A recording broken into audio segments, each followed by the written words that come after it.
Hi, my name is Jack Rackham, and today I'll be taking you to the court of Camelot. Unlike most of the charts on this channel, this one does not cover a historical family tree, but one that occupies the space between legend and myth. Nonetheless, this family tree belongs to one of the most famous kings in the world, Arthur, King of the Britons.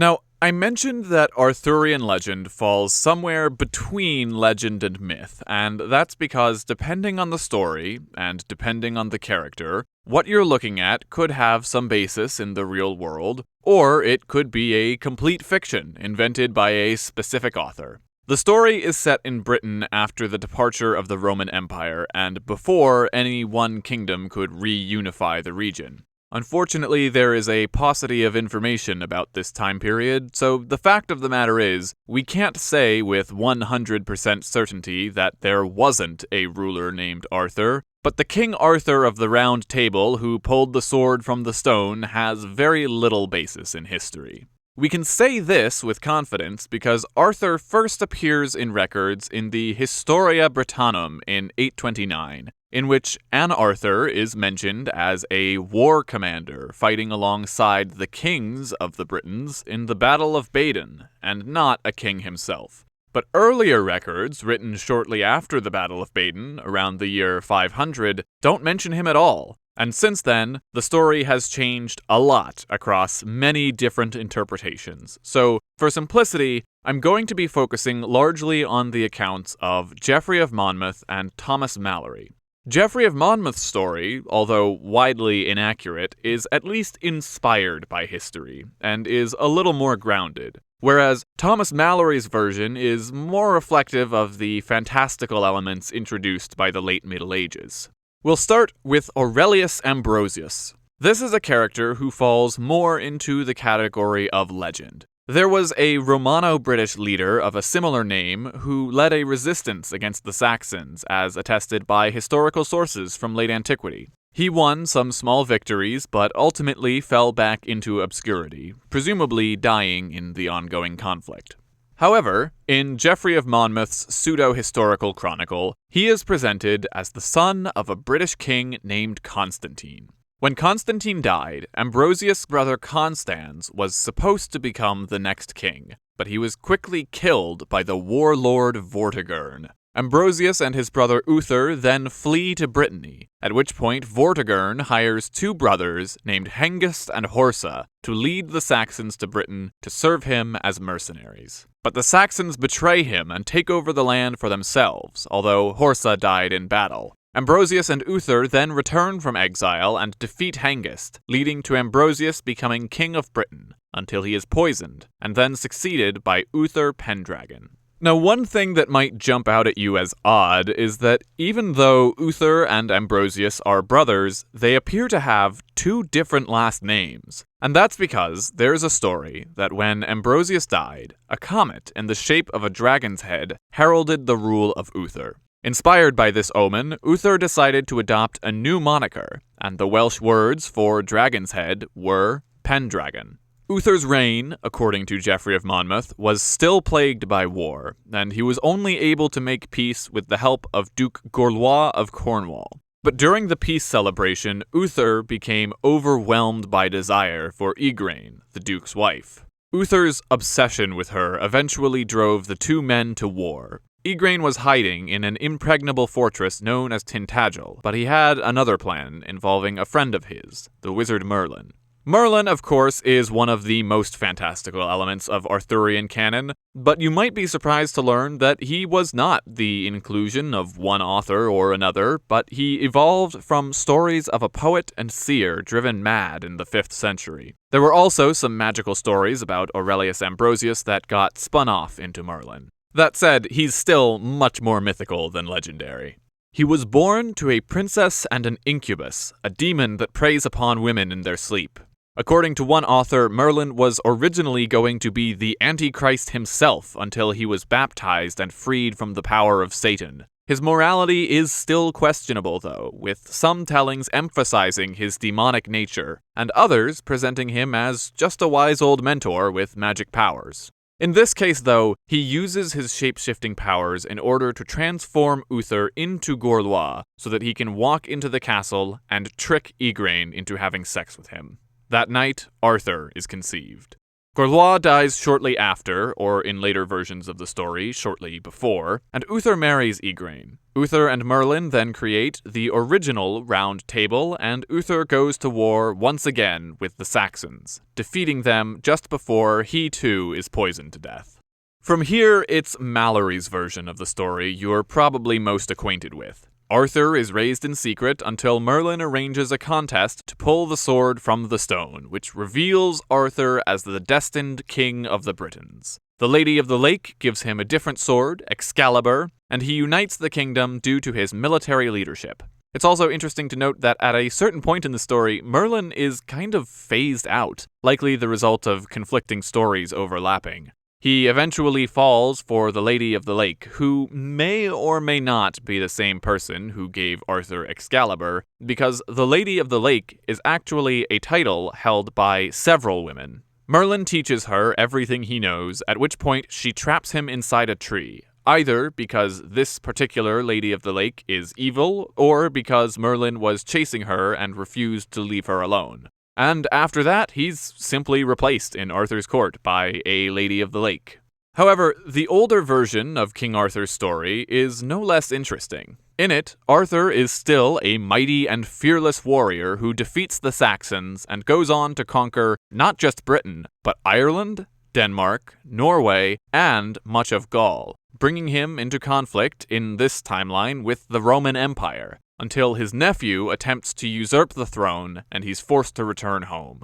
But as Arthur's story became more popular over the centuries, not only did the stories become more fantastical, but Arthur himself was mostly sidelined in favor of the other characters in his court. After heroically uniting the kingdom, Arthur evidently became a bit of a layabout. You've probably heard of the quest for the Holy Grail, but unlike what Monty Python may lead you to believe, it wasn't Arthur who searched for the Grail, but these three knights: Sir Percival, Sir Bors, and Sir Galahad.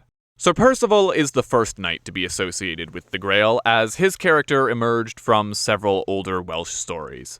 After the death of his father, he was raised by his mother in the woods, apart from the rest of society. However, one day when he was 15, a group of knights passed by his home.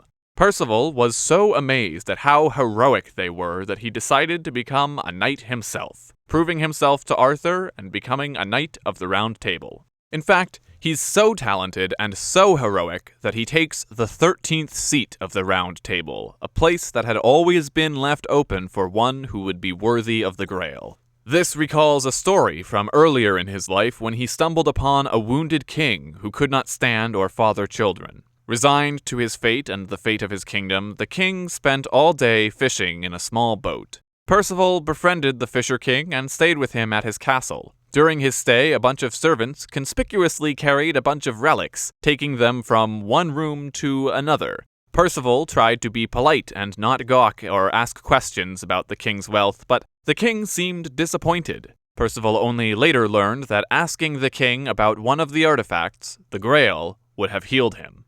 Or at least, that was the story that would become the quest for the Grail, as the Grail's significance was originally just tied to healing the old man's wounds. In later stories, these three all set out together, and perhaps even more righteous than Sir Percival is Sir Bors. Sir Bors is actually a cousin of Sir Lancelot, but he and his brother Lionel were taken prisoner by the Frankish king Claudius after the death of their father. They managed to escape, however, slaying Claudius's son in the process, and they're picked up by a servant of the Lady of the Lake, who sends them to live with Lancelot, after which they all grow up to be knights at Arthur's court. On Bor's quest for the Grail, he is constantly beset by crucibles that test his character. At one point, he has to choose between rescuing his brother Lionel from torture and saving a young girl who's been abducted. He ultimately saves the girl and prays to God for the safety of his brother. His prayer is answered and Lionel escapes, but he's filled with rage against Bors for abandoning him. Lionel tracks down Bors and prepares to kill him, but Bors refuses to lay a hand on his brother. Instead, God intervenes and smites Lionel in a pillar of fire.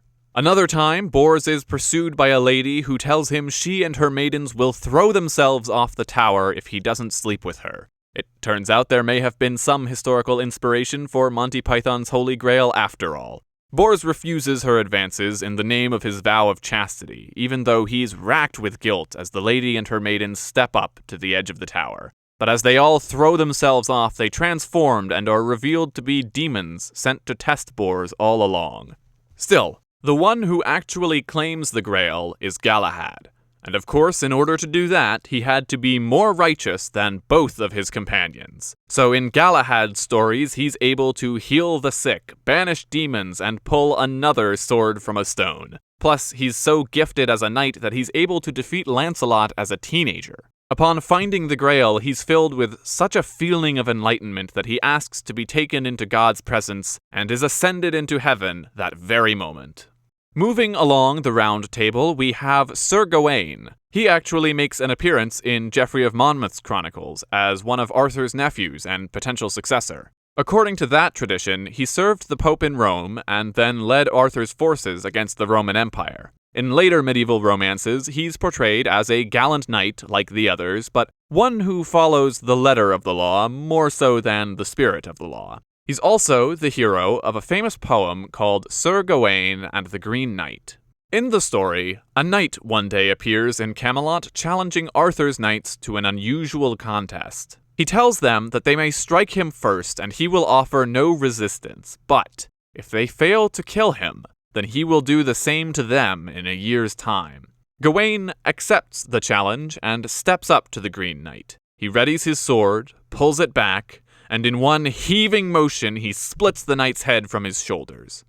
The room falls silent as the Green Knight's body bends down to pick up his head and reattach it. The knight reminds Gawain of the promise he made and tells him he had better show up. Gawain, though afraid, follows through and travels to the destined place in the week leading up to his execution. He stays with the local lord and, as seems to happen often in these stories, the lord's daughter is determined to have him.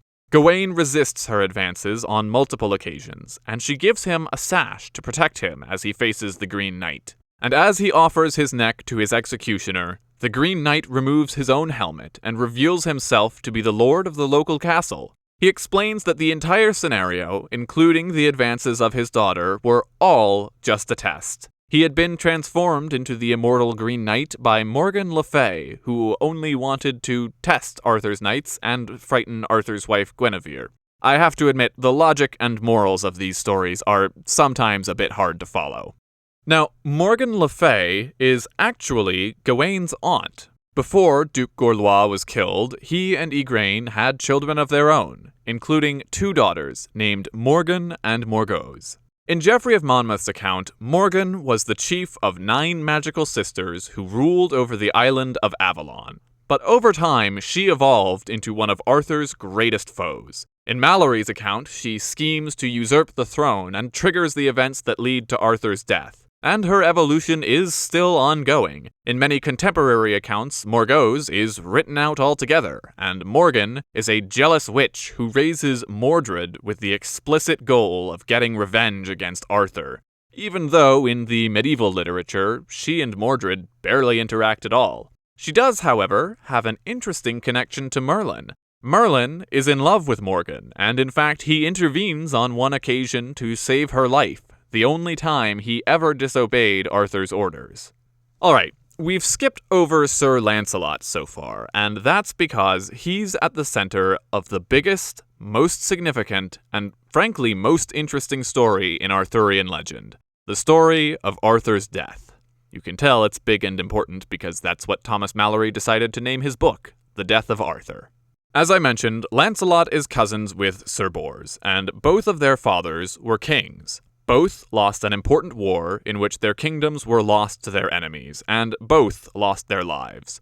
But instead of being taken prisoner like Bors, Lancelot was taken in by the Lady of the Lake and raised in the realm of fairies. Time passes more quickly there, and in only 3 years in the human world, Lancelot has grown up. He and his cousins arrive at Camelot to become knights, where he makes a grand entrance. He appears as the anonymous White Knight, wearing a magic ring to protect himself from enchantments, along with several other enchanted artifacts. And in some versions, he defeats Arthur himself, but he always proves his worth and joins the Round Table. During his service to Arthur, Guinevere is kidnapped by one of Arthur's enemies, Malagant. In most early stories, Guinevere is relegated to the Princess Peach archetype of being abducted and rescued by brave knights. Meanwhile, King Arthur has a number of affairs with other women. He even has an affair with his half-sister, albeit unknowingly. In this case, the brave knight in shining armor coming to rescue Guinevere is Sir Lancelot, and of course there is immediate romantic tension. The two don't dare to bed with each other, but Lancelot begins to turn down many attractive suitresses hoping to marry him out of his love for Guinevere. One such suitress is Elaine of Astolat. Lancelot is persuaded to join a jousting tournament one day hosted by the Lord of Astolat. In what should be a familiar setup by now, Lancelot stays in the Lord's home, and the Lord's daughter Elaine falls in love with him. However, Elaine isn't portrayed as a temptress like the women in other stories have been. She only asks Lancelot to wear her token while he fights in the tournament. He accepts, but tells her he'll have to fight in disguise so he won't be recognized, since Guinevere would be unhappy to discover him sporting a gift from another woman. Being one of Camelot's greatest knights, Lancelot bests over 40 of Arthur's finest men and wins the tournament, although he receives an injury from Sir Boar's lance. He returns to the local castle and Elaine nurses him back to health. Lancelot offers to pay her for her kindness, but she refuses, revealing her feelings for him. Alas, Lancelot is committed not to marrying someone he doesn't love, and he leaves, never to return. 10 days later, Elaine dies of a broken heart, and according to her will, she's placed in a boat and set adrift down the river towards Camelot. Coincidentally, if you'll pardon the diversion, this story happens to mention that the castle Camelot is located in Winchester, which is interesting on a historical note because Winchester was actually one of the foremost cities in Wessex during the early Middle Ages. Anyway, Lancelot spots her body and is filled with shame and regret for having caused her death, so he offers to pay for her funeral. On another occasion, Lancelot saves Arthur's kingdom from certain destruction by a rival king named Galahad. Galahad is about to win the war, but captivated by Lancelot's performance on the battlefield, he extends a favor to Lancelot in exchange for his company. Lancelot accepts and uses his favor to demand Galahad's surrender. Galahad is shocked, but true to his word. The important thing is that Lancelot serves in Galahad's court for a time, and while he's there, Arthur is bewitched by Guinevere's evil identical half-sister, causing the real Guinevere to seek shelter with Lancelot. Eventually, the situation is resolved, but after spending more time together apart from Arthur, Lancelot is persuaded by Galahad to begin an affair with Guinevere.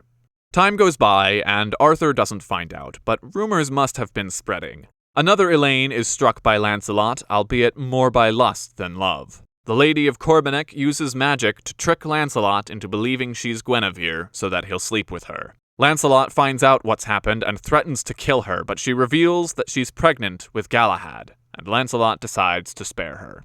But then, she impersonates Guinevere for a second time, and this time, Guinevere herself finds out about the affair. Furious, she sends Lancelot into exile.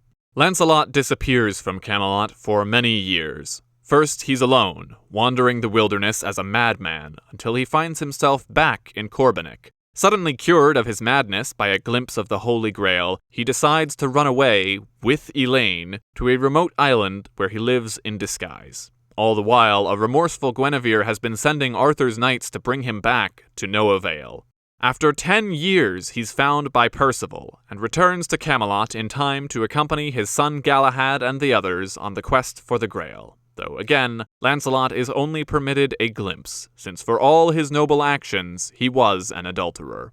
He tries from then on to live a life of chastity, but he and Guinevere soon find themselves back in each other's arms, and they can only keep their affair a secret for so long.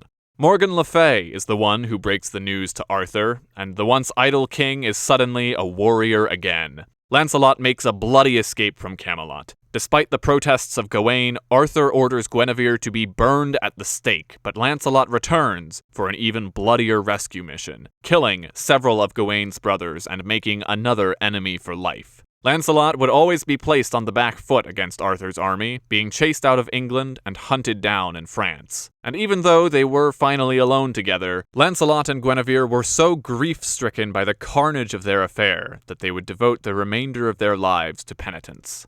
And now, we can finally turn to the last part of this family tree. Like I said earlier, Arthur once had an affair with his half-sister Morgause. Her husband, King Lot, was once involved in a rebellion against Arthur, and Morgause went to Camelot to act as a spy, during which time she ended up sleeping with the king, also unaware of their familial connection. From this incestual union was born a son named Mordred.